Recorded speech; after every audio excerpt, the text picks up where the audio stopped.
नमो नमः। विद्यार्थी मित्रों, आज हम कक्षा 9वीं संयुक्त संस्कृत का रम्य संस्कृतम विशेषण विस्तार यह पढ़ेंगे। लेकिन उसके पहले हम विशेषण यानी क्या यह पढ़ेंगे। विद्यार्थी मित्रों, आपने इसके पहले भी हिंदी में, मराठी में आपने विशेषण पढ़ा है। विशेषण यानी कि क्या आप सभी जानते हो, लेकिन संस्कृत में विशेषण का विस्तार कैसे करना है, विशेषण और विशेष्य के कुछ जो नियम हैं वह हम आज पढ़ेंगे। तो सबसे पहले विशेषण यानी कि क्या, तो विशेषता सूचित करने वाला शब्द, किसी व्यक्ति के बारे में, किसी वस्तु के बारे में जो उसकी विशेषताएं होती हैं वह सूचित करने वाला शब्द, यानी कि वह विशेषता किस शब्दों से बताई जाती है वह शब्द, उसे कहते हैं विशेषण।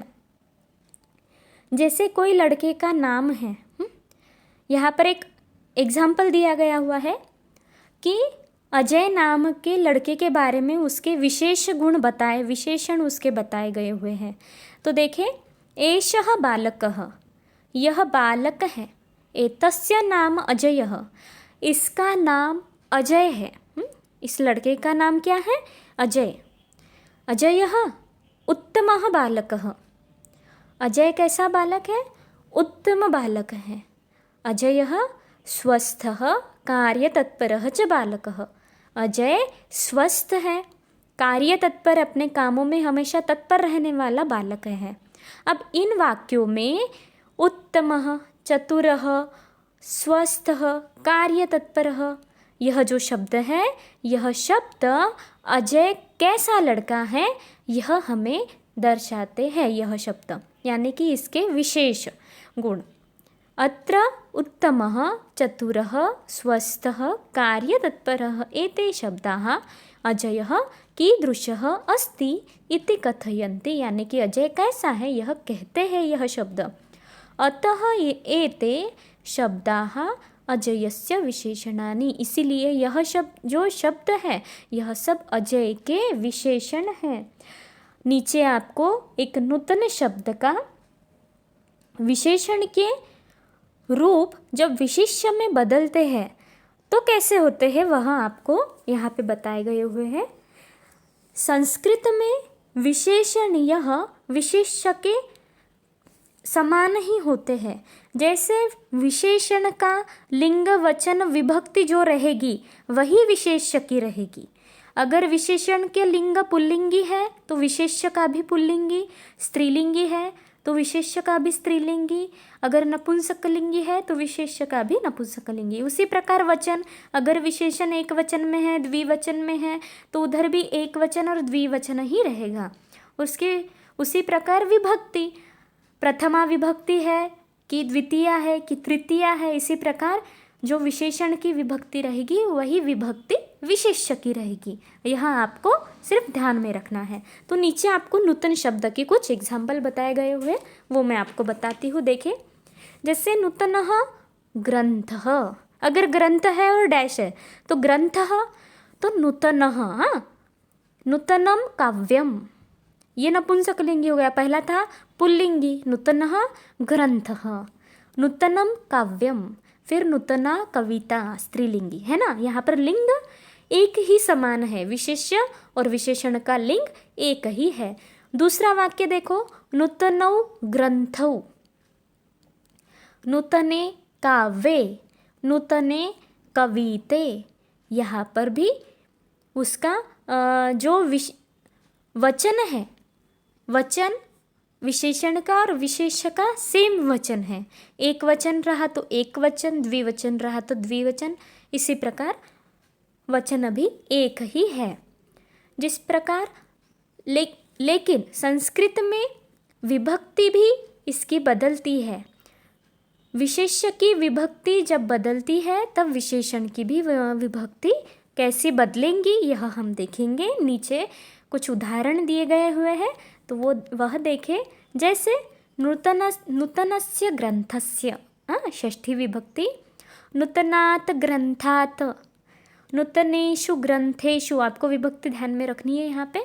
नूतनयां कवितायां, नूतनया कवितया, नूतनायै कवितायै, नूतनेन काव्येन, नूतनाभ्यां काव्याभ्यां, नूतनयोः काव्ययोः। इसी प्रकार यहाँ पर देखें कि विशेषण और विशेष्य की जो विभक्ति है यह भी सेम है। एतेषु उदाहरणेषु विशेषणस्य या विभक्तिः सा एव विभक्तिः विशेषणस्य अपि वर्तते। इस उदाहरणों में जो विशेष्य की विभक्ति है वही सेम विभक्ति विशेषण की है। अब हम देखेंगे विशेषण विस्तार। रम्य संस्कृतम में विशेषण विस्तार आपको दिया गया हुआ है। तो जिस प्रकार मैंने आपको अभी बताया कि अगर लिंग एक है तो सेम लिंग विशेषण का जो लिंग है वही विशेष्य का रहेगा। वचन अगर विशेष्य का एक वचन है तो इधर भी एक वचन रहेगा। तो ऊपर के मैं सेंटेंस पढ़ूंगी, आपको ध्यान में आएगा। देखिए, धवलः चंद्रः आकाशे वर्तते, अहम प्रतिदिनम धवलम चंद्रम पश्यामि। अब यहाँ पे जो गुलाबी और नीले अक्षरों में दिए गए हुए हैं यह विशेषण और विशेष्य है। तुष्यामि च धवलेन चंद्रेण नभः विभाति, चकोराः धवलाय चंद्राय स्पृह्यन्ति, धवलात् चंद्रात् किरणाः स्रवन्ति, पूर्णिमायां धवलस्य चंद्रस्य सौंदर्यम् अपूर्व खलु, हे धवलचंद्र, हे धवलचंद्र शीतलायां शीतलतां प्रयश्च सर्वेभ्यः। यहाँ पर चंद्र के बारे में बताया गया हुआ है। आगे देखें, यद्लिंगम यद्वचनम यान च विभक्तिर्विशेष्यस्य तदलिंगम तदवचनम स एव विभक्तिर्विशेषणस्य अपि। यानी कि संस्कृत भाषा में जो लिंग, जो वचन और जो विभक्ति विशेष्य की होती है वही लिंग, वही वचन और वही विभक्ति विशेषण की भी होती है। जैसे मैं आपको यह बात बता रही हूँ। फिर आगे, संस्कृत भाषायां यथा विशेषणस्य लिंगम वचनम विभक्तयः च परिवर्तन्ते तथैव विशेषणे अपि परिवर्तनम भवति। संस्कृत में जैसे विशेष्य के लिंग, वचन और विभक्ति बदलते हैं उसी प्रकार विशेषण में भी उसका बदल वैसे ही होता है, परिवर्तन होता है। आपको यहाँ पे नीचे एक निपुणः बालकः की पुल्लिंगी, स्त्रीलिंगी, नपुंसकलिंगी और विभक्ति की एक तालिका आपको बताई है। इसी तालिका के प्रकार आपको नीचे कुशलः वैमानिकः, इसकी आपको तालिका यह पूर्ण करनी है। यह विशेषण विशेष्य युग्म है तो आपको यह तालिका पूरी करनी है। मैं आपको कुशल की अभी बताती हूँ। देखें, जैसे कुशलः वैमानिकः एक वचन है, प्रथमा विभक्ति है, विशेषण की भी वही है और विशेष्य की भी वही है। द्विवचन क्या होगा फिर? कुशलौ विमानकौ। बहुवचन कुशलाः वैमानिकः प्रथमा। अब द्वितीया देखेंगे, कुशलं वैमानिकं, कुशलौ वैमानिकौ, कुशलान वैमानिकान। तृतीया देखेंगे, कुशलेन वैमानिकेन, कुशलाभ्यां वैमानिकाभ्यां, कुशलैः वैमानिकैः। चतुर्थी, कुशलाय वैमानिकाय, कुशलाभ्यां वैमानिकाभ्यां, कुशलेभ्यः वैमानिकेभ्यः। पंचमी देखेंगे, कुशलात् वैमानिकात्, कुशलाभ्यां वैमानिकाभ्यां, कुशलेभ्यः वैमानिकेभ्यः। षष्ठी देखेंगे, कुशलस्य वैमानिकस्य, कुशलयोः वैमानिकयोः, कुशलनां वैमानिकानां। सप्तमी देखेंगे, कुशले वैमानिके, कुशलयोः वैमानिकयोः, कुशलेषु वैमानिकेषु।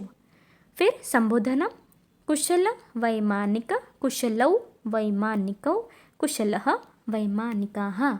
यह हो गया संबोधनम। तो इसी प्रकार आपको नीचे कुछ विशेषण विशेषकी युग्म रूप दिए हुए हैं। आपको इसी प्रकार एक वचन, द्विवचन, बहुवचन और विभक्ति बना के इसकी तालिका आपको लिखनी है।